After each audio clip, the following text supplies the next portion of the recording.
Hello everyone. तो आज जो है ये वर्क पावर एंड एनर्जी का सेकंड पार्ट है और सेकंड पार्ट में मैंने मेनली जो एग्जांपल को डिस्कस किया है। एग्जांपल को डिस्कस करने के बाद में मैंने न्यूमेरिकल्स भी दिए हैं तुम्हारे बुक के, वो सारे न्यूमेरिकल को सॉल्व करना, अगर कोई प्रॉब्लम आती तो डायरेक्टली पूछ लेना। तो चलो चलते एग्जाम्पल की तरफ। ऑलराइट, तो लास्ट वाली क्लास में मैंने कहा था कि मैं इस वाले क्लास में यानी कि वर्क पावर एनर्जी का सेकेंड पार्ट के वीडियो में मैं कुछ एग्जांपल्स के बारे में यहाँ पर चर्चा करूँगा और इस एग्जांपल के बेसिस पर कुछ यहाँ पर न्यूमेरिकल्स भी गिवन है और उस न्यूमेरिकल को तुम लोगों को सॉल्व करना है और हो भी जाएगा अगर ध्यान से सुनो तो। अच्छा देखो, एग्जांपल को स्टार्ट करने से पहले मैं कुछ बातें बोलना चाहता हूँ। जिसमें पहली बात मेरी ये है कि अगर कभी भी न्यूमेरिकल सॉल्व करना है, ख़ास तौर से फिज़िक्स का, तो हमें पहले डेफिनीशंस आनी बहुत ज़रूरी होगी। डेफिनीशंस अगर में नहीं आएंगी, फॉर्मूले हमारे दिमाग में नहीं बैठे होंगे, साथ ही साथ उसका मीनिंग नहीं पता होगा, समझे नहीं होंगे, तो हमें बहुत ही ज़्यादा परेशानी होने वाली है।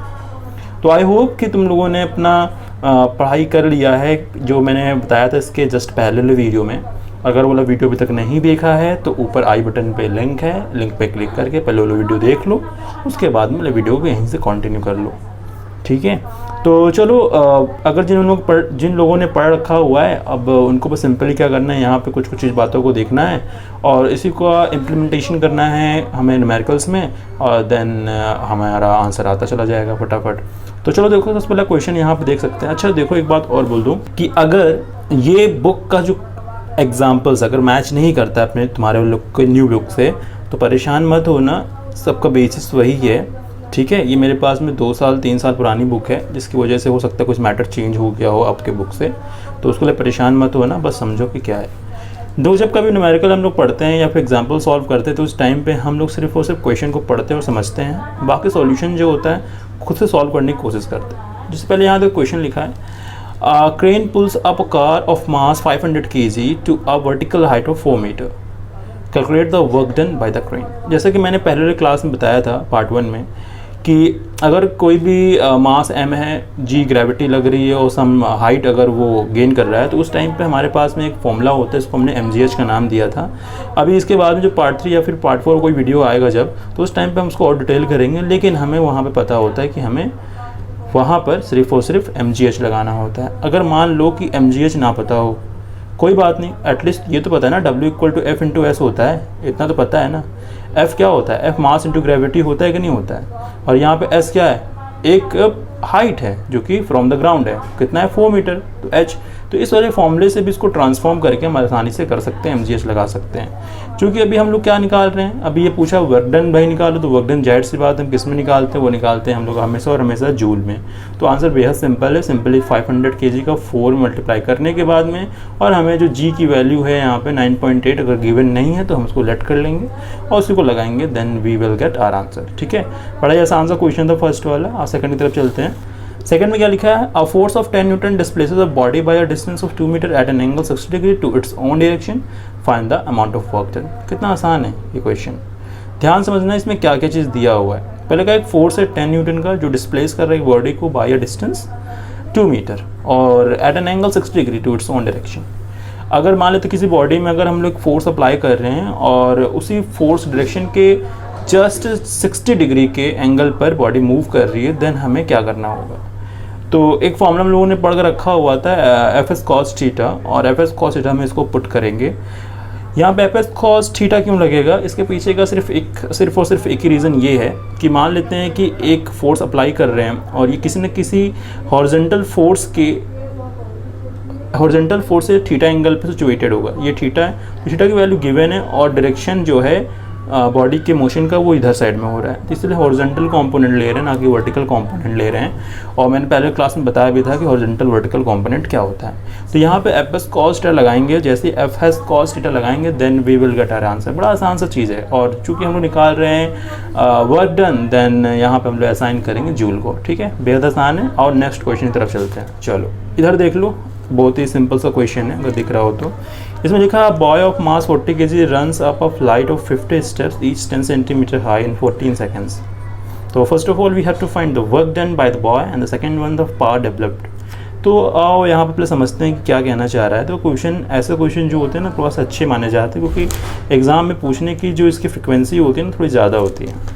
तो इस वजह से थोड़ा सा इंपॉर्टेंट क्वेश्चन है। इसके अलावा भी नीचे मैं क्वेश्चन बताऊंगा, ये इंपॉर्टेंट क्वेश्चन है, तो इस पर थोड़ा फोकस कर लेना। मैं थोड़ा अच्छे से समझाने की कोशिश भी कर रहा हूँ। इसमें लिखा है a boy of mass 40 kg runs up a flight of 50 steps. ठीक है, वो चढ़ रहा है, 40 kg का इंसान है, तो कोई मास दिखा है, कोई फोर्स वगैरह तो है नहीं है। तो कोई 40 kg का बॉय है और वो 50 स्टेप लेता है कहीं चढ़ने के लिए, और हर स्टेप उसका जो होता है वो 10 सेंटीमीटर का होता है, और ये जो टोटल काम करता है वो करता है 14 सेकंड में। देखो यहाँ पर टाइम का क्या सेंस है। देखो जब टाइम देता है ना, इसका साफ मतलब होता है क्वेश्चन में कहीं ना कहीं पर हमसे पावर पूछेगा, क्योंकि पावर क्या होता है, पावर होता है रेट ऑफ डूइंग वर्क, है कि नहीं। तो भाई W/T करना होगा, पहले बात तो W निकालना पड़ेगा, इस पर T से हमें डिवाइड करना पड़ेगा, then we will get power W by the boy, ये पता चल जाएगा हमें। और अगर W/T करना है तो इट मीन्स कि हमें W भी निकालना पड़ेगा। इसका मतलब एक क्वेश्चन और इन्होंने बनाया, द वर्क डन।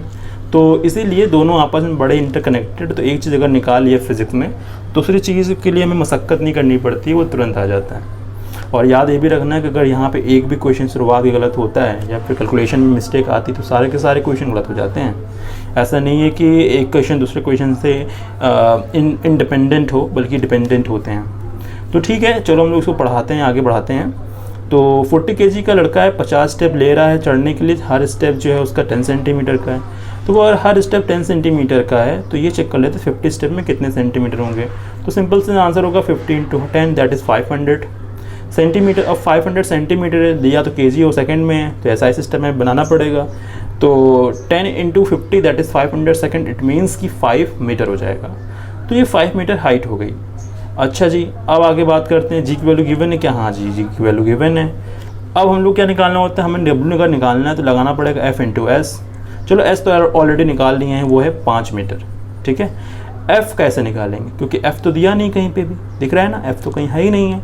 यहाँ लिखा है 40 kg, और 40 kg तो भाई मास होता है, तो हम कैसे निकालेंगे? बेहद आसान है। फोर्स है, फोर्स क्या होता है? मास इंटू ग्रेविटी होती है। फोर्स एक्चुअली क्या? Weight, W equal to mass into gravity, और W एक्चुअली क्या है? एक तरह का force, a kind of force. इसीलिए हम W की जगह directly F equal to mg बार बार बोल दे रहे हैं। ठीक है, तो मास इंटू ग्रेविटी यहाँ पे करेंगे, then we will get F, है कि नहीं। और जैसे हमें F मिल जाएगा, F के साथ में S का मल्टीप्लिकेशन कर देंगे, then we will get the first answer of this. और उसके बाद में हम लोग उसको क्या करेंगे, 14 से डिवाइड कर देंगे, then we will get second answer of this. कितना आसान सा चीज़ है ये, और बहुत ही जल्दी कर लेंगे। बाकी ये जो यहाँ पंचायत लिखा हुआ है ना, इस पंचायत का कोई मतलब नहीं है। अपने खुद के सेंस से लगाओ और हर स्टेप को अच्छे से डिफाइन करके लिखो। हर स्टेप में ऐसा लिखो कोई अनजान इंसान भी अगर पढ़े तो तुम्हारे कैलकुलेशन को बहुत ही अच्छे तरीके से समझ पाए, बूझ पाए। ठीक है, हमेशा सॉल्यूशन बनाते वक्त तुम्हें एक ही बात का ध्यान देना होता है, वो बहुत इंपॉर्टेंट। मैं फिर से एक बार दोहरा रहा हूँ, ऐसा लिखो, चाहे वो कोई आंसर लिखना हो या फिर कोई न्यूमेरिकल का सॉल्यूशन लिखना हो या फिर किसी मैथमेटिक्स का कोई क्वेश्चन का हमें आंसर लिखना हो, तो हर एक बार में हमें करना ये होता है कि ऐसा लिखना होता है, ऐसा लिख दें कि जो भी उसको देखे, जो भी उसको पढ़े, उसको तुरंत समझ में आ जाए। ठीक है, ऐसे हमेशा हमें लिखना चाहिए। तो फिलहाल ये आंसर बता दिया मैंने, सिंपल था क्वेश्चन और होगा ही होगा क्योंकि बहुत आसान वाकई में है। आओ चलो मूव ऑन करते हैं फोर्थ वाले एग्जाम्पल की तरफ। इसमें कई क्वेश्चन हैं और इम्पॉर्टेंट भाई बहुत ज़्यादा है, क्योंकि इसकी इम्पॉर्टेंस के बारे में अगर बात करें तो सच में बाकी क्वेश्चन से काफ़ी इम्पॉर्टेंट है। तो समझना भी, क्योंकि यहाँ पे प्योर डेफिनीशन का यूज़ करने वाला है। तो कान खोले रखो, दिमाग की नसों को खोल लो, क्योंकि दिमाग अगर नहीं खुला रहेगा तो क्वेश्चन बंद हो जाएगा। ठीक है, तो पुरानी जितनी भी इन्फॉर्मेशन अगर अभी तक नहीं पढ़ा है तो अभी भी तुरंत जाओ, उठ के पढ़ो, उसके बाद यहाँ क्वेश्चन में वापस आओ। ठीक है, चलो देखो ध्यान से क्या लिखा है यहाँ पे। A force 15 newton is required to pull up a body. ध्यान देना, मैं फिर से बोल रहा हूँ। A force of 15 newton is required to pull up a body of mass 2 kg to a distance 5 meter along inclined plane making an angle of 30 degree with the horizontal as shown in the figure 2.9. Then first of all we have to calculate the work done by the force in pulling the body, and second one is the force due to gravity on the body, and third one the work against the force due to gravity, where we have to take g equal to 9.8 meter per second square as question said। और उसके बाद क्या लिखा है यहाँ पे, 4 क्या है, account for the difference in the answer of the part 1 and part 3। तो वो यहाँ तक मेन काम है। फोर्थ वाला तो आसान है, क्योंकि फोर्थ वाले में तो भाई फर्स्ट और थर्ड पार्ट में जो भी आंसर है उसका डिफरेंस निकाल कर उसको जस्टिफाई करना है, दैट्स इट। तो ठीक है, सबसे पहले हमारा जो मेन एम आने वाला वो ही पहले वाले पार्ट में क्या लिखा है, the work done by the force in pulling the body. तो यहाँ एक पिक्चर ही बना हुआ है, पिक्चर में साफ दिख रहा है कि ए बी एक इंक्लाइंड प्लेन है, ये हॉरिजॉन्टल एक से लेकर सी तक हॉरिजॉन्टल है, और इसी हॉरिजॉन्टल और ये इंक्लाइंड प्लेन के बीच का जो एंगल बन रहा है दैट इज़ 30 डिग्री, और यहाँ पे एक बॉक्स है जिसका मास जो है वो mg लग रहा है, दैट इज़ फोर्स है ये mg। और उसके बाद में इसको यहाँ से यहाँ पुश करते करते करते करते इसी के अलॉन्ग, इसी पाथ के अलॉन्ग हमने बॉडी को यहाँ पे ले आया है बी पॉइंट पे, और यहाँ से लेकर यहाँ तक की ये हाइट दिखा रहा है, दैट्स इट। बेहद आसान सा चीज़ है, कोई चीज़ टफ नहीं है। अब मेरी बात को ध्यान से, बहुत ध्यान से सुनना। वो क्यों मैं ऐसा बोल रहा हूँ, क्योंकि डेफिनेशन वाकई में बहुत ज़बरदस्त तरीके से यहाँ पे यूज़ होने वाला, दिमाग की नसें खुल जाएंगी कि हाँ वाकई में डेफिनेशन का बहुत बड़ा रोल होता है कि नहीं। चलो दिखा देते हैं। पहला क्वेश्चन क्या था, the work done by the force in the pulling the body. देखो ये जो बॉडी है, अगर कोई यहाँ से फोर्स पुल कर रहा है, यहाँ से कोई फोर्स लगा रहा है, पुश कर रहा है इसको, तो ये किसके अलॉन्ग बढ़ रहा है, इस सरफेस का अलॉन्ग बढ़ रहा है। इस सरफेस के अलॉन्ग बढ़ रहा है, 5 मीटर डिस्टेंस कवर कर रहा है, दैट इज एस, ठीक है। और जिस डायरेक्शन में फोर्स लगा रहे हैं उसी डायरेक्शन में ये क्या कर रहा है, मूव कर रहा है। ध्यान देना इस बात पे। यहाँ पे एंगल लिखा हुआ है, इसका मतलब ये नहीं है कि पहला क्वेश्चन निकालने के लिए W is equal to F S cos theta लगा दिया। जैसे तुमने एफ एस कॉस थीटा लगाया वैसे ये क्वेश्चन का आंसर पहला गलत तो दूसरा गलत, दूसरा तीसरा चौथा सब गलत हो जाएगा, और तुम्हें लगेगा एग्जाम के बाद भी कि तुमने सही किया है, जबकि गलत है ये, ठीक है। तो जैसा मैं यहाँ बता रहा हूँ कि फोर्स की डायरेक्शन में ये बॉडी क्या कर रही है, मूव कर रही है, यहाँ पहुँची। और मैंने डेफिनेशन बताया था कि वर्क वहाँ होता है, ठीक है, जहाँ पे फोर्स या फिर उसके कंपोनेंट की तरफ कोई ना कोई डिस्प्लेसमेंट हो जाए। और अगर ऐसा होता है तो उस टाइम पे वर्क निकाला जा सकता है। यहाँ पे तो फोर्स की डायरेक्शन में ही बॉडी मूव कर रही है, इसका मतलब ये हुआ कि यहाँ पे सिंपली पॉजिटिव वर्क होगा, दैट इज एफ एस लगाएंगे, ना कि एफ एस कॉस थीटा लगाएंगे, क्योंकि फोर्स जिधर लगा रहे हैं उसी के डायरेक्शन बॉडी मूव कर रही है, ना कि किसी अदर वे में, ठीक है, ना ही इसके किसी कंपोनेंट की तरफ। नहीं तो कंपोनेंट तरफ करता तो मैं एफ एस कॉस थीटा लगाते जरा भी नहीं हिचकिचाते, ठीक है।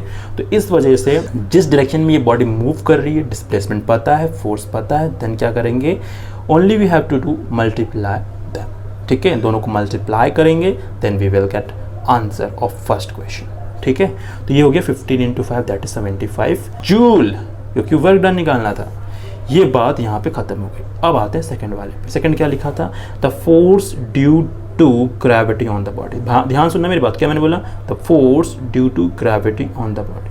अब देखो यहाँ पे ग्रेविटी है क्योंकि बॉडी को इंक्लाइन प्लेन के ऊपर ले जा रहे हैं, यानी कि बॉडी सरफेस यानी हॉरिजॉन्टल प्लेन से ऊपर जा रहा है। अगर ऊपर जाएगा तो भाई क्या करेगा, जो अर्थ अपनी तरफ एक फोर्स अप्लाई करेगा जो कि ग्रेविटी की वजह से। तो इस ग्रेविटी की वजह से ये कितना फोर्स यहाँ पे लग रहा है, तो यहाँ देखो बनाया भी है सिंबल, mg लगा रहा है, क्योंकि तुम्हें पता ही होना चाहिए, तुमने फर्स्ट चैप्टर पढ़ा था कि कोई भी ऑब्जेक्ट होता है उसका जो वेट होता है वो जस्ट डाउनवर्ड होता है, इंडिकेट होता है। तो यहाँ पे मास दिखा रहा है, ग्रेविटी का मल्टीप्लिकेशन दिखा रहा है, दोनों को नीचे दिखा रहा है, दैट इज W है ये।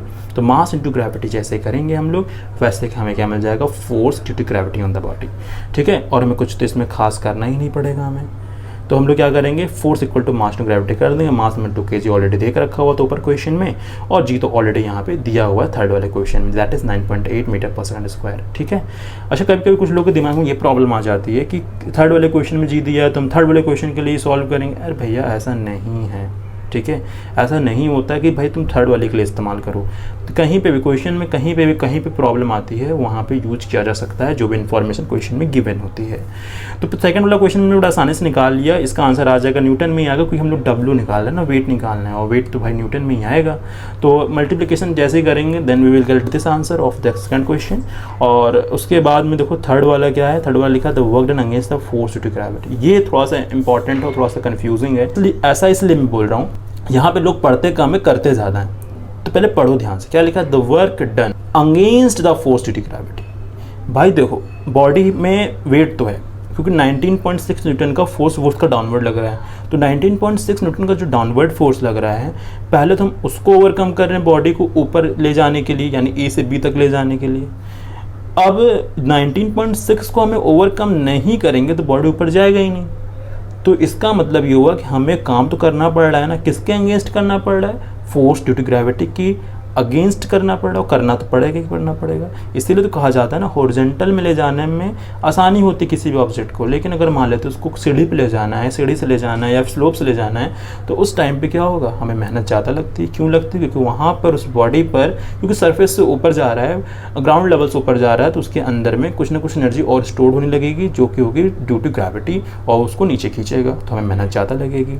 ठीक है, तो इसके अगेंस्ट कितना काम किया हमने वो देखते हैं, ये इंपॉर्टेंट चीज़ है। ठीक है, चलिए भाई, फोर्स तो ऊपर लगाया जा रहा है, सही है, फोर्स ऊपर लगाया जा रहा है, लेकिन जो वेट है उसका नीचे साइड में लग रहा है। क्या लग रहा है? फोर्स, यानी कि फोर्स का एक कंपोनेंट। फोर्स हमारा ये है, मेरा फोर्स यूँ जा रहा है, लेकिन बॉडी अभी भी इस वाले डायरेक्शन में मूव कर रहा है, और ये पूरा थ्रू आउट द जर्नी होगा, क्योंकि ऑलवेज ये डायरेक्शन नीचे ही होगा। तो इस वजह से हमें इस डायरेक्शन के अलोंग फोर्स निकालना पड़ेगा। ठीक है, ध्यान देना, इस वाले डायरेक्शन का लॉन्ग फोर्स निकालना पड़ेगा, क्योंकि हमें सिर्फ और सिर्फ पूछा था कि वर्क कितना कर रहे हो अगेंस्ट ग्रेविटी के। तो ग्रेविटी वाला फोर्स ये लग रहा है, ध्यान समझना, ग्रेविटी वाला डायरेक्शन ये है फोर्स का, तो इसका कंपोनेंट एक हुआ। ठीक है, अब इसका कंपोनेंट हुआ, चूंकि ये वर्टिकल कंपोनेंट दिख रहा है, हॉरिजॉन्टल लाइन ये, तो हम चाहते हैं यहाँ पे एफ एस साइन थीटा लगा सकते हैं। बेहद आसान है, एफ एस साइन थीटा लगाएंगे, आंसर आ जाएगा, क्योंकि हॉरिजॉन्टल डायरेक्शन में नहीं ले रहे हैं, बल्कि हमें इस डायरेक्शन में लेना पड़ रहा है। ठीक है, बात समझ में आ रही? फोर्स हमने यहाँ लगाया, लेकिन ड्यू टू ग्रेविटी इसका हमेशा पूरी थ्रू आउट जर्नी नीचे साइड में ही फोर्स लगता गया, इसीलिए इस डायरेक्शन में हम इसके मोमेंट को मेज़र करेंगे। याद रखना, थोड़ा सा काम की चीज़ें हैं यहाँ पर, ठीक, वर्टिकल कंपोनेंट है, तो एफ एस साइन थीटा लगाएंगे तो हमें मिल जाएगा थर्ड वाले का आंसर।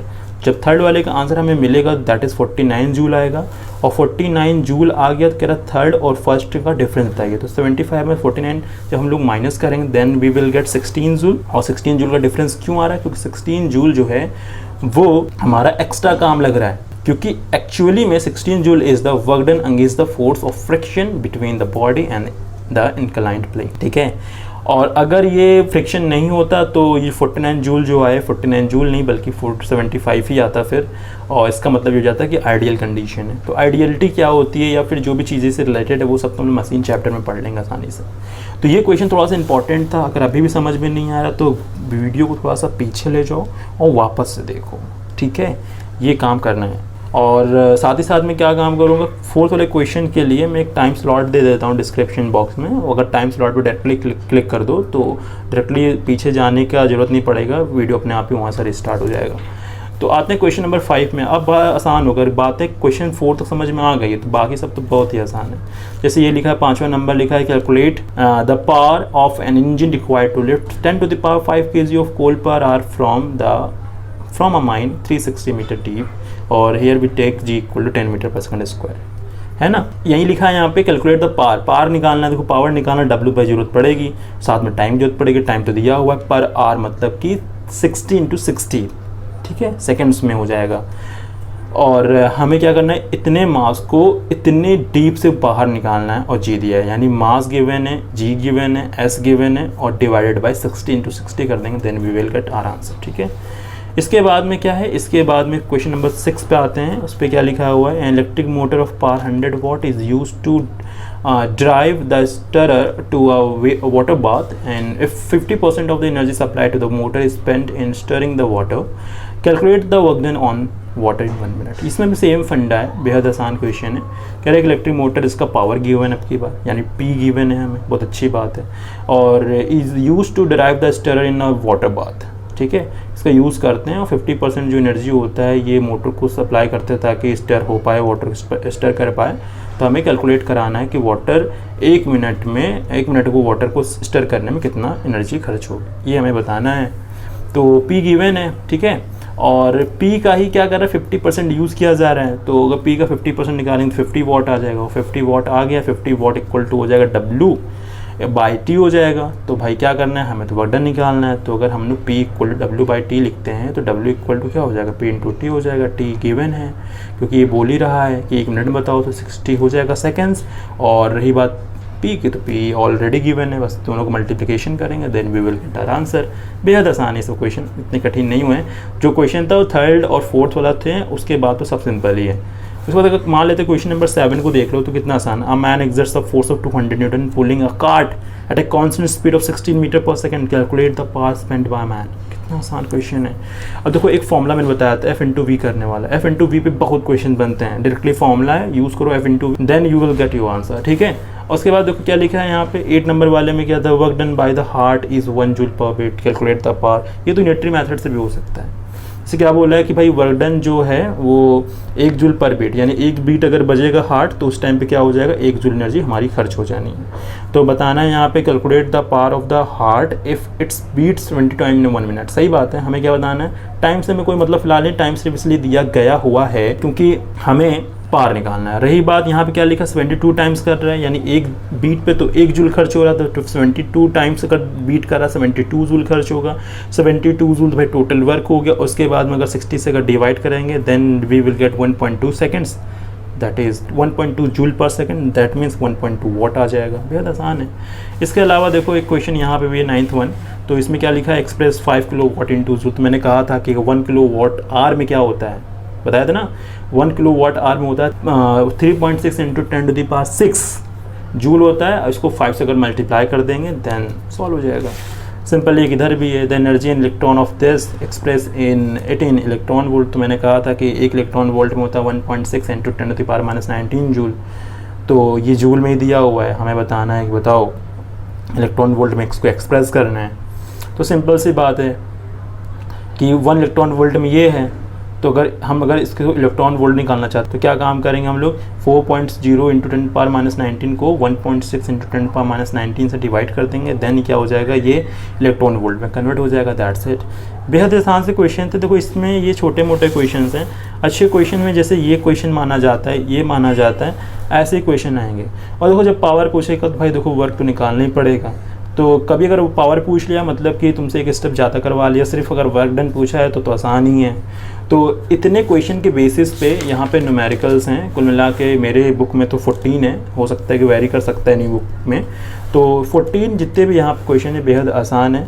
और एक क्वेश्चन जो यहाँ पर है ये 12 वाला जो क्वेश्चन, इसको अभी नहीं करेंगे क्योंकि यहाँ पे हमें एफिशिएंसी वगैरह का यूज़ करना है। तो हम लोग क्या काम करेंगे, इसको याद रखना, बुक मार्क बना लेना यहाँ पे एक, इसको हम लोग सॉल्व करेंगे कहाँ पर, जब मशीन चैप्टर पढ़ा देंगे तब उसको सॉल्व करेंगे। बाकी सारे क्वेश्चन जो हैं वो आसानी से हो सकता है, ठीक है। और अगर समझ में अगर आ रहा हो तो कर सकती हो, हम रोक टोक नहीं रहे हैं, बस मैंने एक सजेशन दिया और कुछ भी नहीं किया है। तो चलो चलते हैं नेक्स्ट स्क्रीन पर। तो स्टूडेंट्स मैं उम्मीद ये करता हूँ कि समझ में आ गया होगा एग्जाम्पल बहुत ही बेहतरीन तरीके से। अगर फिर भी कोई डाउट या परेशानी होती है तो डायरेक्टली यू कैन आस्क। और साथ ही साथ क्या है, क्वेश्चन लगाते चलो। मैं हर बार बोल रहा हूँ, बार बार बोल रहा हूँ कि डेफिनेशन हमेशा याद रखो। डेफिनेशन अगर याद नहीं रहेगी तो हम उसको इम्प्लीमेंट नहीं कर सकते हैं किसी भी पर्टिकुलर न्यूमेरिकल में।